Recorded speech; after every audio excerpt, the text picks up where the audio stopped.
छोटी लड़की को आखिरकार उसके असली माँ बाप लेने आ गए, लेकिन जैसे ही वह उस घर में दाखिल हुई वह सन्न रह गई। यह परिवार बिल्कुल वैसा नहीं था जैसा उसने सोचा था। उसके माता पिता तो पूरी रात दरवाजे पर घुटनों के बल बैठे रहे थे, सिर्फ उसे वापस स्वागत करने के लिए। उसे लगा था कि घर में पहले से रहने वाली लड़की जरूर किसी बड़ी स्टार जैसी होगी और आते ही उस पर साजिश करेगी, लेकिन हैरानी की बात यह हुई कि वह लड़की सबके सामने उसे बहन कहने लगी। ये सब इतना अजीब था कि असली लड़की को कुछ भी समझ नहीं आ रहा था। माँ उसे ऊपर कमरे की तरफ ले गई और पिता गांव से उसका सामान लेने चले गए। वहाँ उन्होंने एक बड़ा सा पत्थर देखा जिसे उन्होंने एक हाथ से उठाया था, लेकिन अब पूरी ताकत लगाने पर भी उठा नहीं पाए। ऊपर 2 कमरे थे, एक शानदार राजकुमारी जैसा कमरा और दूसरा बिल्कुल सादा आया का कमरा। असली लड़की को लगा कि अब तो वही होगा जो हमेशा होता है, माता पिता पक्षपात करेंगे और अगर उसने मना किया तो सब उसे ही गलत ठहराएंगे। उसने मन ही मन तय किया कि वह आया वाला कमरा चुन लेगी, लेकिन तभी पिता घबराते हुए आए और बोले कि वह कमरा मिंगजू का है, तुम्हारा कमरा दूसरा है। माँ भी जल्दी जल्दी अंदर जाकर आराम करने लगी। पिता फिर पत्थर देखने नीचे भाग गए। अब असली लड़की पूरी तरह उलझ चुकी थी। कोई उसे परेशान नहीं कर रहा था, उल्टा सब उससे डरते हुए लग रहे थे। वह थकी हुई थी, इसलिए चुपचाप सो गई। अगली सुबह जोर जोर से दरवाजा पीटने की आवाज से उसकी नींद खुली। उसे घसीट कर नीचे ले जाया गया। नाश्ता तैयार था, लेकिन कोई भी आराम से नहीं बैठा था। मिंगजू ने उसे जल्दी से बिठाया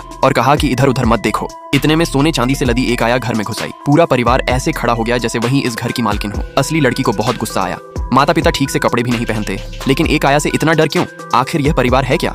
वह ताली बजाकर सब साफ साफ पूछना चाहती थी, लेकिन माँ ने धीमी आवाज में कहा कि हम हमेशा से ऐसे ही हैं, तुम्हें आदत डालनी होगी। फिर उसे बताया गया कि वह मिंगजू के साथ स्कूल जाएगी। असली लड़की सवाल पूछना चाहती थी, लेकिन उसके माता पिता डर के मारे जल्दी जल्दी निकल गए। वह कपड़े पहनकर मिंगजू के साथ स्कूल चली गई। उसे लगा था कि अमीर घर की लड़की है, कार आएगी, लेकिन ऐसा कुछ नहीं हुआ। दोनों साइकिल से स्कूल गईं। स्कूल पहुंचकर मिंगजू सीधे आखिरी बेंच पर जाकर बैठ गई।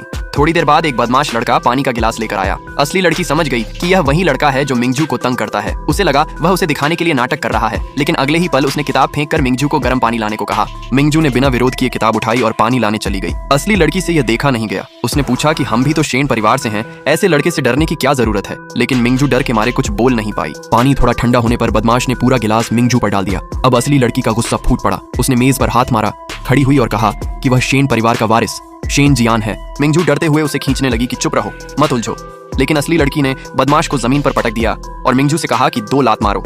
मिंगजू डर गई। बदमाश जमीन पर पड़ा धमकाने लगा कि यह बात यहीं खत्म नहीं होगी, वह अपने बड़े भाई को बुलाएगा। अब असली लड़की को यकीन हो गया कि घर से लेकर स्कूल तक मिंगजू कुछ बड़ा राज छुपा रही है। उसने पूछा, लेकिन मिंगजू देर तक चुप रही। शाम को दोनों घर लौट रही थीं। तभी मिंगजू ने पीछे इशारा करके कहा कि बदमाश शेन परिवार की लग्जरी कार लेकर बदला लेने आ रहा है। तभी सामने उसके पिता दिखाई दिए।